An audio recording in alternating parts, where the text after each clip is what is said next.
बिस्मिल्लाहिर्रहमानिर्रहीम। तमाम देखने और सुनने वालों को मेरी तरफ से अस्सलाम वालेकुम। दोस्तों, वीडियो शुरू करने से पहले अगर आप पहली बार इस चैनल पे आए हुए हैं तो सब्सक्राइब ज़रूर करिएगा और बेल आइकन को प्रेस करना ना भूलिएगा। और इसके अलावा अगर आप मुझे फेसबुक, ट्विटर या पैट्रियन पे ज्वाइन करना चाहें तो इनकी लिंक नीचे वीडियो की डिस्क्रिप्शन में दी हुई है।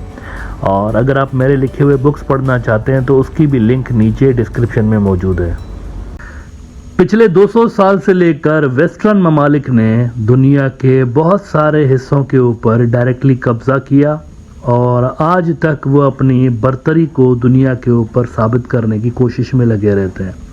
कहीं पर आपको मिलिट्री इंटरवेंशन नज़र आती है तो कहीं पे आपको मुल्कों के अंदरूनी मामलात में वेस्टर्न मुल्कों और वेस्टर्न ब्लॉक की इंटरफेरेंस नज़र आती है। ऐसा ही कुछ हमें मुजाहरा अफ्रीका के अंदर भी नज़र आता है, लेकिन अफ्रीका में इन दिनों बगावत की तहरीकें उठ चुकी हैं और अफ्रीकन जो मुल्क हैं वहाँ के लोग, वहाँ की बहुत सारे जो ग्रुप्स हैं वो वेस्ट से बेजार हो चुके हैं क्योंकि उनको लगता है कि वेस्टर्न ममालिक उनके रिसोर्स को लूट रहे हैं। ऐसी ही एक बगावत नाइजर के अंदर पिछले दिनों हुई जब प्रो वेस्ट वहाँ की सरकार को उठा के फेंक दिया गया और मिलिट्री ने मुल्क का चार्ज संभाल लिया। अब सबसे ज़्यादा इफेक्टेड पार्टी जो रही है इस बगावत के बाद वो फ्रांस रहा है, फ्रांस और बाकी का पूरा EU। लेकिन फ्रांस ख़ास तौर पर मुतासर रहा है क्योंकि फ्रांस एक दौर में यहाँ पर कब्ज़ा उसका रहा है और कब्ज़ा उन्होंने जब ख़त्म भी किया है तो उसके बावजूद भी इनडायरेक्टली उनकी इंटरफेरेंस नाइजर के अंदर रही। वो इंटरफेरेंस ख़त्म हो गई है और वहाँ पर जो फ़ौज आई हुई है वो एंटी वेस्ट फ़ौज है।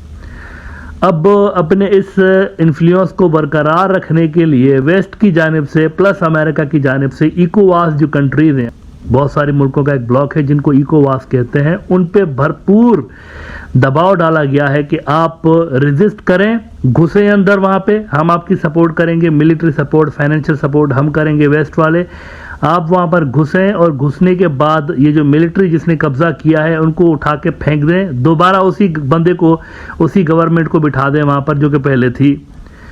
अब इसके चलते दो हिस्सों में इकोवास बट गया था। माली ने और बुर्किना फासो ने कैटेगोरिकली रिजेक्ट कर दिया इस आइडिया को कि वो मिलिट्री इंटरवेंशन के हक में है। उन्होंने कहा कि हम मिलिट्री इंटरवेंशन नहीं करेंगे, ना ही करने देंगे नाइजर के अंदर। वो समझते हैं कि इससे रीजन का पीस पूरा का पूरा जो है वो स्टेक पे आ जाएगा।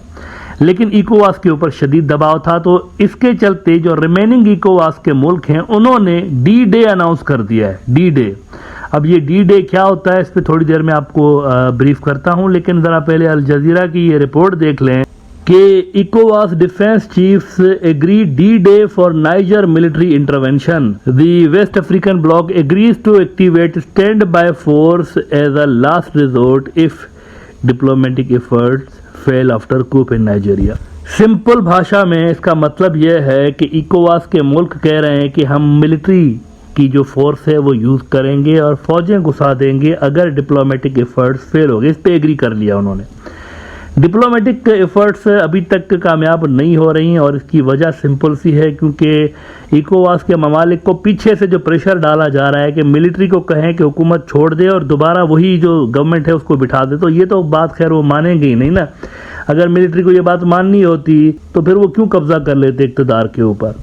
अच्छा, सबसे बड़ी बात यहाँ पर यह है कि मिलिट्री को पब्लिक सपोर्ट हासिल है, बड़ी तादाद में मिलिट्री को पब्लिक सपोर्ट है। और अभी भी मैं देख रहा था, कल अफ्रीका का एक बड़ा न्यूज़ आउटलेट है अफ्रीका न्यूज़, इन्होंने कहा है कि हज़ारों की तादाद में, यानी फ़ौज ने कहा था कि हमें बंदे चाहिए मिलिट्री के अंदर भर्ती हों, तो हज़ारों की तादाद में वॉलंटियर्स आए, उमड़ पड़ा है पूरा का पूरा नाइजर। इतनी ज़्यादा क्योंकि बेजार थे ना, वेस्टर्न तसल्लुत से बेजार थे कि यार हम आज़ाद लोग हैं अफ्रीकी और हमारे ऊपर वेस्ट वाले आके कब्जा करके बैठे हैं और हमारी गवर्नमेंट उनको सपोर्ट कर रही होती है। अफ्रीका न्यूज़ कहता है कि Niger thousands queue to volunteer in armed forces as threat of इकोवास मिलिट्री इंटरवेंशन लूम्स। तो वहाँ से उन्होंने कहा है कि हम फोर्सेस भेज देंगे। D-Day का उन्होंने अनाउंस कर दिया। अच्छा, D-Day क्या होता है वो मैंने आपको शुरू में बताया ना कि ये जो D-Day अनाउंस किया है इन्होंने। D-Day का मतलब ये होता है कि जब कोई मिलिट्री अलायंस, बहुत सारे मुल्कों का मिलिट्री अलायंस बना हो और वो किसी specific mission, specific military intervention की डेट सेट कर देना तो उसको D-Day कहते हैं। ये असल में जो टर्म है 1944 में सेकंड वर्ल्ड वार चल रही थी, तो सेकंड वर्ल्ड वार में 6 जून 1944 को जो इत्तेहादी फोर्सेस थी, एंटी नाजी जर्मनी जो फोर्सेस थी, उन्होंने ऑपरेशन ओवरलॉर्ड एक अनाउंस किया था, और वो ऑपरेशन ओवरलॉर्ड असल में फ्रांस के ऊपर वो जो नाजी जर्मनी ने कब्जा कर लिया था उस कब्जे को छुड़ाने के लिए इंटरवेंशन करनी थी उन्होंने। तो वहां से ये डी डे स्टार्ट हुआ है टर्म, उन्होंने डी डे सेट किया था 6 जून को, कोड वर्ड उन्होंने दिया हुआ था, तो ये वहां से टर्म इजाद हुआ था। तो अब भी जब किसी बड़े ऑपरेशन का डे अनाउंस करना होता है ना कि यहां पे करेंगे, तो उसको डी डे कहा जाता है। क्या ये वेस्ट के लिए आसान होगा? नहीं, क्योंकि बहुत बड़ा सरप्राइज सामने आया, बहुत बड़ा सरप्राइज वेस्ट के लिए, और ये कोई मेरे ख्याल से कि बहुत ही बेवकूफ़ाना हरकत होगी अगर वो नाइजर के ऊपर अब भी चढ़ाई करते हैं, क्योंकि कहीं से ये जो प्रिगोजिन था ना वेगनर ग्रुप वाला, वेगनर ग्रुप बहुत बड़ा ग्रुप है, कोई छोटी मोटी फोर्स नहीं है, बहुत बड़ा ग्रुप है।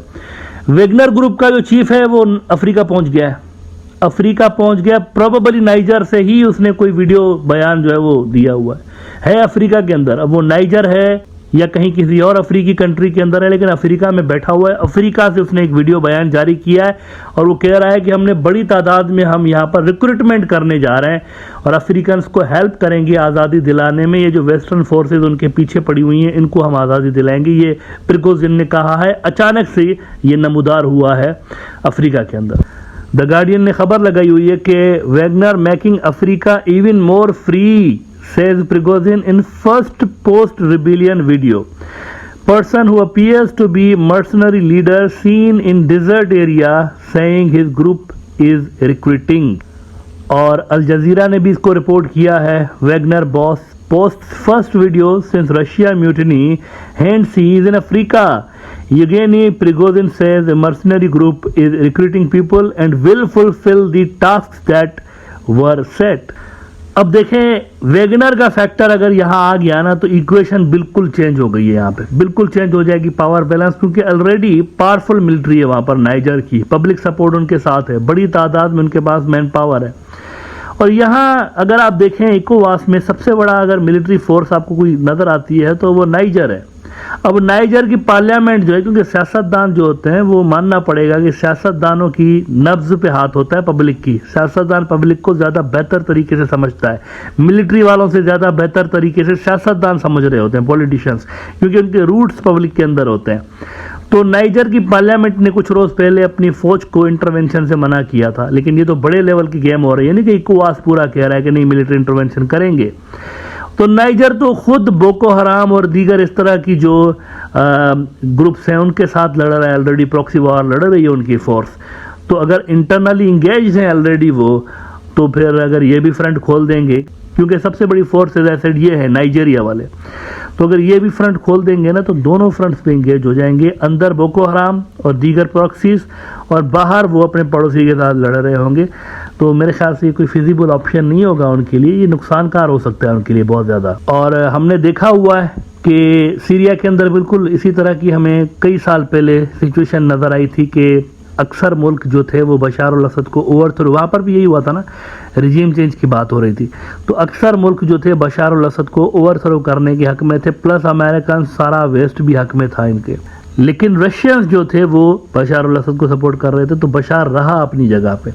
यहाँ पे भी मिलिट्री वाले ये जो आ गए हैं इनको हटाने के लिए पूरा वेस्ट एक तरफ है, रीजन के कुछ मुल्क इसको हटाने के हामी हैं, वो इसको सपोर्ट कर रहे हैं, लेकिन रशियंस हैं। और ये भी याद रखें कि चाइनीज़ भी हैं यहाँ पे, चाइना चुप है, बिल्कुल खामोशी से देख रहा है सारा मामला, लेकिन चाइना है, रशिया से ज़्यादा यहाँ पर जो स्टेक हैं वो इनके हैं चाइनीज़ की, उनकी इन्वेस्टमेंट है, उनकी इन्वेस्टमेंट यहाँ रेयर अर्थ मिनरल्स के अंदर है, उनकी इन्वेस्टमेंट यहाँ पर ऑयल के अंदर है, यहाँ पर बड़ी तादाद में चाइनीज़ इन्वेस्टमेंट है। तो डिप्लोमेटिक लेवल पर चाइना एक्टिव है इस मसले को हल करने के लिए, और मिलिट्री लेवल पर रशियंस एक्टिव हैं कि अगर यहाँ पर मामला बिगड़ते हैं तो वो समझते हैं कि वो उसको सॉर्ट आउट कर देंगे वैगनर ग्रुप के जरिए और बाकी की मिलिट्री के जरिए, उनकी जो नाइजर की मिलिट्री है। तो लेट्स सी, आने वाले चंद दिन बड़े इंपॉर्टेंट हैं, देखते हैं कि उसमें क्या होता है। लेकिन अभी तक ये जो डी डे उन्होंने अनाउंस किया है ना, ये जाहिर कर रहा है कि सिचुएशन वहाँ पर काफ़ी डेंजरस है अभी तक।